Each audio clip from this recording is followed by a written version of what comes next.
Nilambur election result നല്ല പല രീതിയിലുള്ള അനാലിസിസുകൾ ഇപ്പോൾ നടക്കുന്നത്. നിലമ്പൂരിൽ ഏറ്റവും വലിയൊരു ഇമ്പാക്റ്റ് ഉണ്ടാക്കിയത് അൻവറാണ്. കാരണം നമുക്കറിയാം അൻവറിന് വളരെ കുറച്ച് സമയം മാത്രമേ പ്രചാരണത്തിന് ഉപയോഗപ്പെടുത്തി. അവസാനം ലാസ്റ്റ് കലാശക്കൊട്ടിനാന്ന് അദ്ദേഹം മണ്ഡലത്തിന് പുറത്തു പോലുമായിരുന്നു. എന്നിട്ടും അദ്ദേഹത്തിന് 20,000 വോട്ടില്ല 20,000-ഓളം വോട്ടുകൾ ലഭിച്ചു. ഇത് എന്ത് പാഠമാണ് നൽകുന്നത് കേരളത്തിന്? ഏറ്റവും ആദ്യം നമുക്ക് അൻവറിന് കിട്ടിയിട്ടുള്ള വോട്ടുകളൊന്ന് നോക്കാം, ഓരോ പഞ്ചായത്ത് വയസ്സായിട്ടുള്ള. അതിനുശേഷം ഷിബിലി ചോദിച്ചു ഈ കാര്യത്തിലേക്ക് വരാം. ഒരു കാര്യം ആദ്യം തന്നെ പറഞ്ഞിട്ട് അതിലേക്ക് തുടങ്ങാം. കാരണം യഥാർത്ഥത്തിൽ 5-ാം തീയതി വരെ അവിടെ PV അൻവർ പ്രചരണത്തിന് ഇറങ്ങിയിരുന്നില്ല. കാരണം അതിന്റെ പ്രതീക്ഷ എന്തായിരുന്നു വെച്ചിട്ടുണ്ടെങ്കിൽ 5-ാം തീയതിയാണ് പിൻവലിക്കുന്ന ദിവസം. അപ്പൊ ആ പിൻവലിക്കുന്ന ദിവസം വരെ അദ്ദേഹം വലിയ പ്രചരണത്തിനൊന്നും ഇറങ്ങാതെ റോഡിലേക്ക് ഇറങ്ങാതെ പോലും ഇരുന്നിരുന്ന ഒരാളാണ്.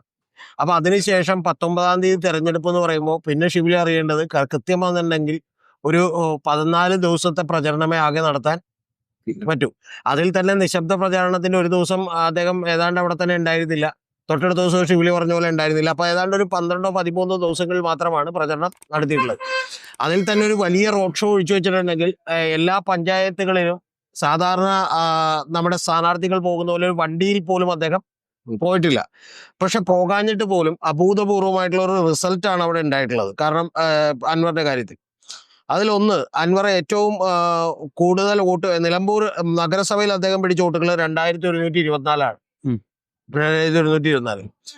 വഴിക്കടവിലാണ് അദ്ദേഹം ഏറ്റവും കൂടുതൽ വോട്ട് പിടിച്ചത്. അത് 4544 വോട്ടുകളാണ്. അതായത് ഷിബിലിക്കൊക്കെ ഓർമ്മയുണ്ടാവും, നമ്മള് വണ്ടൂർ MLA അനിലിനോട് പറഞ്ഞിരുന്നു നമ്മള് ചുങ്കത്തറയിലും അതുപോലെ തന്നെ വഴിക്കടവിലുമായിരിക്കും ഇദ്ദേഹം വലിയ തോതിൽ വോട്ട് പിടിക്കുക, അത് കോൺഗ്രസിനെ ഡാമേജ് ചെയ്യും എന്നാണ് നമ്മളന്ന് വിചാരിച്ചിരുന്നത്. പക്ഷെ 4544 വോട്ടുകൾ അവിടെ പിടിച്ചു. മൂത്തേടം എന്ന് പറയുന്ന കോൺഗ്രസിന്റെ തന്നെ വലിയ സ്ട്രോങ് ഹോൾഡ് ആയിട്ടുള്ള ആ ഡിവിഷനിൽ അദ്ദേഹം 2216 വോട്ടുകൾ പിടിച്ചു. പിന്നെ ഇടക്കരയിൽ 2122 വോട്ടുകൾ പിടിച്ചു. പിന്നെ കുറവ് വോട്ടുകൾ പിടിച്ചത് പോത്തുകലിലാണ്. അവിടെ 1585 വോട്ടുകളെ പിടിച്ചിട്ടുള്ളൂ. ബാക്കി എല്ലാ സ്ഥലത്തും 2000-അടുത്താണ്. 2 സ്ഥലങ്ങളിലാണ് അത്രയും കുറവ് വോട്ടുകൾ പിടിച്ചത്. ഒന്ന് പോത്തുകലിലും ഒന്ന് പിന്നെ കരുളായിലുമാണ്. കരുളായിൽ 1870 വോട്ടുകൾ പിടിച്ചു. പക്ഷെ ഏറ്റവും കുറവ് വോട്ട് പിടിച്ചത് പോത്തുകലിലാണ്.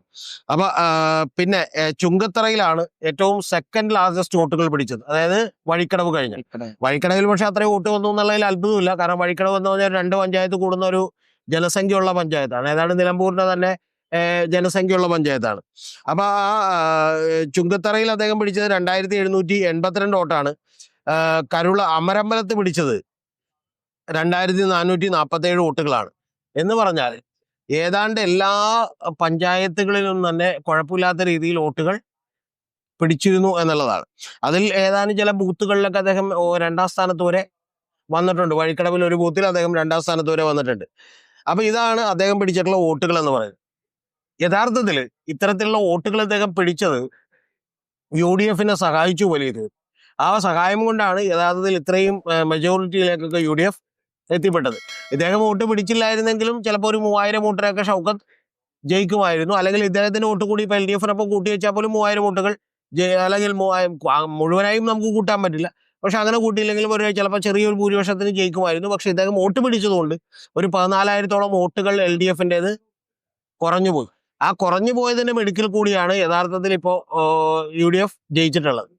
പിന്നെ ഇദ്ദേഹത്തിന്റെ ഒരു പ്രചരണം എന്ന് പറയുന്നത്, അതാണ് നമ്മളിപ്പോ കണ്ടുപിടിക്കേണ്ട ഒരു കാര്യം എന്ന് പറയുന്നത്. ഇപ്പൊ ഒരു ബോർഡുകളൊക്കെ വെച്ചിരുന്നു. ആ ബോർഡുകളിലൂടെയൊക്കെ തന്നെ കൃത്യമായി അദ്ദേഹം പറയാൻ ഉദ്ദേശിച്ച ഒരു മെസ്സേജ് എഴുതി വെച്ചിരുന്നു. അതായത് ഞാൻ ചെയ്തത് തെറ്റെന്താണ് എന്ന് ചോദിച്ചുകൊണ്ട് അദ്ദേഹം നിരവധി ചെയ്തു വെച്ചിരുന്നു. രണ്ടാമത് അദ്ദേഹം ചെയ്തത്, അദ്ദേഹത്തിന്റെ ബൂത്തുകളിൽ ആളുകളില്ല, അപ്പൊ അതുകൊണ്ട് വീട് കയറാനൊന്നും ആളെ കിട്ടില്ല എന്ന് തോന്നിയത് കൊണ്ട് തന്നെ നിരവധി വണ്ടികൾ, ഏതാണ്ട് ഒരു കുറച്ച് ദിവസങ്ങൾ, ഒരു 3-4 ദിവസം മാത്രമേ ആ വണ്ടികൾ അവിടെ ഉണ്ടായിട്ടുള്ളൂ. വണ്ടികൾ ഒരു 25ഓളം വണ്ടികൾ പുറത്തേക്ക് ഇറക്കുകയും ആ ഓരോ വണ്ടികളിലൊക്കെ തന്നെ ഈ സ്ക്രീനുകളിൽ അദ്ദേഹം ഇപ്പോ പോത്തുകലിലടക്കം പല പഞ്ചായത്തുകളിലും നടത്തിയിട്ടുള്ള പ്രവർത്തനങ്ങളുടെ വീഡിയോയും, പിന്നെ കൂടാതെ ഇവിടുത്തെ ഗവൺമെന്റിനോട് എടുക്കേണ്ട ചോദ്യങ്ങളും, അതായത് താൻ എന്താണോ ജനങ്ങളോട് പറയാൻ ഉദ്ദേശിക്കുന്നത് അതിന് തനിക്ക് അത്രത്തോളം വലിയ ആളുകളില്ലാത്തത് കൊണ്ടിട്ട് ഓരോ സ്ഥലങ്ങളിലേക്കും ഇത്തരത്തിൽ ആ മെസ്സേജുകൾ അതിനകത്ത് തന്നെ വെച്ചുകൊണ്ട് എത്തിക്കാനാണ് ശ്രമിച്ചത്. അതായത് ഒന്ന് കോഡിങ്ങുകളിലൂടെ, രണ്ടാമത് ഈ പറയുന്ന മറ്റേ വണ്ടികളിലൂടെ, അതായത് ഡിസ്പ്ലേ വണ്ടികളിലൂടെയാണ് അദ്ദേഹം അത് എത്തിക്കാൻ വേണ്ടി ശ്രമിച്ചത്. ഏതാണ്ട് ഒരു പവർ പോയിന്റ് പ്രസന്റേഷനുകൾ ആളുകളോട് അവതരിപ്പിക്കുന്ന ലെവലിലാണ് അത് ചെയ്തുകൊണ്ടിരുന്നത്. മൂന്നാമത്തെ ഏറ്റവും പ്രധാനപ്പെട്ട കാര്യം എന്ന് പറയുന്നത് സോഷ്യൽ മീഡിയയെ വളരെ കൃത്യമായി ഉപയോഗപ്പെടുത്താൻ വേണ്ടി ശ്രമിച്ചിരുന്നു. അപ്പൊ ഇത്തരം 3 കാര്യങ്ങളും വളരെ ഫലപ്രദമായി ഉപയോഗിക്കുകയും ഇതിനേക്കാളൊക്കെ ഉപരിയായിട്ട് ഏറ്റവും പ്രധാനപ്പെട്ട കാര്യം എന്ന് പറഞ്ഞാൽ മാധ്യമങ്ങളെ കൃത്യമായും അദ്ദേഹം ഉപയോഗപ്പെടുത്തുകയൊക്കെ ചെയ്തിരുന്നു. അതായത് രാവിലെ എല്ലാ ദിവസവും തന്നെ 8-9 മണിക്ക് ഒരു പത്രസമ്മേളനം, അത് കഴിഞ്ഞ് ആവശ്യമുണ്ടെങ്കിൽ അദ്ദേഹം വൈകുന്നേരങ്ങളിൽ പത്രസമ്മേളനം, അല്ലെങ്കിൽ വരുന്ന ചാനലുകൾക്ക് കൊടുക്കുന്ന ബൈറ്റുകൾ, ഇതുവഴിയെല്ലാം തന്നെ നിരന്തരമായി ആളുകളോട് കമ്മ്യൂണിക്കേറ്റ് ചെയ്തുകൊണ്ടിരുന്നു എന്നുള്ളതാണ്. സാധാരണ ഇപ്പോൾ ഒരു തെരഞ്ഞെടുപ്പിൽ ഇപ്പൊ നമുക്കറിയാം, പി സി ജോർജ് 41,000 വോട്ട് മേടിച്ചിട്ടുണ്ട് കഴിഞ്ഞ തവണ പൂഞ്ഞാറിൽ. അതിനു മുമ്പ് അദ്ദേഹം ഒറ്റക്ക് നിന്ന് 27,000-28,000 വോട്ടിന്റെ ഭൂരിപക്ഷത്തിൽ ജയിച്ചിട്ടുണ്ട്. പക്ഷെ അങ്ങനെയൊക്കെ ജയിക്കുമ്പോൾ പോലും അദ്ദേഹത്തിന് ഒരു സംഘടനാ സംവിധാനം ഉണ്ടാവുകയും ഓരോ ബൂത്തിലേക്കും ചെന്ന് കയറുകയും ആ ഓരോ വീടുകളിലും അദ്ദേഹത്തിന് പേരെടുത്ത് വിളിക്കാവുന്ന ആളുകൾ ഉണ്ടാവുകയൊക്കെ ചെയ്തതിന്റെ ഒരു നെറ്റ് എഫക്റ്റ് ആണ്. പക്ഷെ ഇത്തവണ അത്തരത്തിൽ ബൂത്തുകൾ തോറും ആളുകളില്ലാതെ, ബൂത്തിലിരിക്കാൻ ഏജന്റുമാരില്ലാതെ, വീടുകളൊന്നും കയറാതെയാണ് PV അൻവർ ഇത്തരത്തിലുള്ള ഒരു വിജയം സ്വന്തമാക്കിയത്. അത് യഥാർത്ഥത്തിൽ ഒരു ഭരണവിരുദ്ധ വികാരം ഉണ്ടായിരുന്നു എന്നുള്ള കാര്യത്തിലൊന്നും എനിക്കൊരു തർക്കമില്ല. ആ ഭരണവിരുദ്ധ വികാരമുള്ളത് കൊണ്ട് അവിടെ 32,000 വോട്ടിന് ജയിക്കുമെന്ന് നമ്മൾ ഏറ്റവും ആദ്യം വീഡിയോ ചെയ്തിരുന്നു. ഏറ്റവും ഒടുവിൽ നമ്മൾ സ്വരാജ് ജയിക്കും എന്നുള്ളതാണ് നമ്മൾ വീഡിയോ ചെയ്തിരുന്നത്. പക്ഷെ അത് PV അൻവർ ഒരു 6% വോട്ടുകൾ കൂടി, ഇപ്പൊ വഴിക്കടവിൽ നിന്ന് ഏതാണ്ട് ഒരു 7,000-8,000-ഓളം വോട്ടുകളും, അതുപോലെ ചുങ്കത്തറയിൽ നിന്ന് കുറച്ചുകൂടി വോട്ടുകളും ഒക്കെ പിടിക്കുമെന്ന് ഞാൻ വിചാരിച്ചിരുന്നു. ഈ മൂത്തേടം, വഴിക്കടവ്, ചുങ്കത്തറ ഈ ബോരികളിൽ നിന്ന് വോട്ട് പിടിച്ചാൽ അത് തീർച്ചയായിട്ടും വലിയ തോതിൽ പ്രശ്നമുണ്ടാകാൻ പോകുന്നത് UDF-നാണെന്ന് നമ്മൾ വിചാരിച്ചത്. പക്ഷെ UDF-നേക്കാൾ കൂടുതൽ വോട്ടുകൾ അദ്ദേഹം LDF-ന് പിടിച്ചു, അല്ലെങ്കിൽ ഷൗക്കത്തിന് നിന്ന് ചേരാവുന്ന വോട്ടുകൾ പിടിച്ചു. പിന്നെ വലിയൊരു സൂത്തിങ് പാഡ് കൂടി ഇതിനകത്തുണ്ട്. കാരണം അത് UDF-നെ രക്ഷപ്പെടുത്തി എന്നാണ് ഞാൻ വിചാരിക്കുന്നത്. കാരണം ഒരു വലിയ തോതിലുള്ള ഷൗക്കത്ത് വിരുദ്ധ തരംഗത്തിന്റെ വോട്ടുകളൊക്കെ തന്നെ അൻവറിലേക്കാണ് പോയത്. അത് തീർച്ചയായിട്ടും ഇപ്പൊ സ്വരാജിലേക്കാണ് ചെന്നിരുന്നതെങ്കിൽ സ്വരാജിന് ഈ ഒരു 3 പേര് മത്സരിക്കുന്നതിന്റെ അഡ്വാൻറ്റേജിൽ ഒരുപക്ഷെ ജയിക്കാൻ കഴിയുമായിരുന്നു. പക്ഷെ അങ്ങനെ പോയില്ല എന്നുള്ളതാണ് ഏറ്റവും പ്രധാനപ്പെട്ട കാര്യം. ചില ആളുകളൊക്കെ ഈ അൻവറിന്റെ മത്സരത്തെ കുറിച്ച് വളരെ ക്രിട്ടിക്കലായിട്ടൊക്കെ പറഞ്ഞ നിരവധി വലിയ ആളുകളൊക്കെ ഉണ്ട്. ഇപ്പൊ ഉദാഹരണത്തിന് അഡ്വക്കേറ്റ് ജയശങ്കർ അദ്ദേഹത്തിന്റെ ഒരു വീഡിയോയിൽ പറഞ്ഞിരുന്നത് അൻവറും നോട്ടയും തമ്മിലാണ് മത്സരം എന്നൊക്കെയാണ്. അൻവറ നോട്ട ഇപ്പൊ എനിക്ക് തോന്നുന്നത് ഏതാണ് 500-1000 താഴെ വോട്ടുകൾ മാത്രമേ പിടിച്ചിട്ടുള്ളൂ. 500-600 വോട്ടുകൾ മാത്രമേ, 500 ജില്ലയുടെ വോട്ടുകൾ മാത്രമേ പിടിച്ചിട്ടുള്ളൂ. അപ്പൊ നോട്ടയും അതുപോലെ തന്നെ അൻവറുമായിട്ടല്ല മത്സരം. അൻവർ വലിയ തോതിൽ വോട്ട് പിടിക്കുമെന്ന് ഞാൻ പറഞ്ഞു. ഞാനൊരു 27,000 വോട്ടുകൾ പ്രതീക്ഷിച്ചു, പക്ഷെ അതിലേക്ക് എന്ത് ചെയ്തില്ല, എത്തിയില്ല. പക്ഷെ ഒരു ഡീസന്റ് ആയിട്ടുള്ള ഒരു 11.78% വോട്ടുകളിലേക്ക് അദ്ദേഹം എത്തി. അപ്പൊ ഇത്തരത്തിലുള്ള തന്ത്രങ്ങൾ യഥാർത്ഥത്തിൽ സൂചിപ്പിക്കുന്നത് എന്താണ് എന്ന് ചോദിച്ചാൽ ഒരൊറ്റ 2 കാര്യങ്ങളേ ഉള്ളൂ. അത് ഒരു ഭരണവിരുദ്ധ വികാരം ഇവിടെയുണ്ട്. ആ വികാരത്തിന്റെ വേലിയേറ്റത്തിൽ ഇത്തരത്തിലുള്ള പ്രവർത്തനങ്ങളിലൂടെ പോലും, അല്ലെങ്കിൽ നിങ്ങൾ ഉയർത്തുന്ന ഒരു കോസ് ശരിയാണെങ്കിൽ പോലും നിങ്ങൾക്ക് വോട്ടുകൾ വരുമെന്നാണ്. പിന്നെ വോട്ടുകൾ കുറഞ്ഞതിനും കാര്യമുണ്ട്. ഞാൻ വിചാരിക്കുന്നത് ഇതിനേക്കാൾ കൂടുതൽ വോട്ടുകൾ അൻവർ പിടിക്കുമായിരുന്നു. ഒരു ബൂത്തിലൊക്കെ തന്നെ ആളുകൾ ഉണ്ടാവുകയും ഒരു സംഘടനാ സംവിധാനം അവിടെ ഉണ്ടാവുകയും ചെയ്തെങ്കിൽ കുറച്ചുകൂടി വോട്ടുകൾ പിടിക്കുമായിരുന്നു. അപ്പം സാറിവിടെ പറഞ്ഞത് പ്രധാന കാരണം അൻവർ LDF-നോടൊപ്പം നിന്നിരുന്നെങ്കിൽ UDF തോൽക്കുമായിരുന്നു എന്നുള്ളതാണ്. പക്ഷെ അങ്ങനെ പറയാൻ പറ്റും. കാരണം അൻവറിന് കിട്ടിയ വോട്ടുകളെല്ലാം സർക്കാരിനെതിരെയുള്ള വോട്ടുകളായിരിക്കില്ലേ? അല്ല, അങ്ങനെ നമുക്ക് മുഴുവനായും പറയാൻ പറ്റില്ല ഷിബിലി. ഇപ്പൊ ഒരു ഉദാഹരണത്തിന് ഇപ്പൊ ഒരു 10-14,000 വോട്ടുകൾ അദ്ദേഹം അങ്ങനെ അല്ലാതെ തന്നെ ഉണ്ട് എന്നുള്ള ഷിബിലി പറഞ്ഞൊരു കാര്യമുണ്ട്. ഭരണവിരുദ്ധ വികാരത്തിന്റെ വോട്ടുകളാണ്.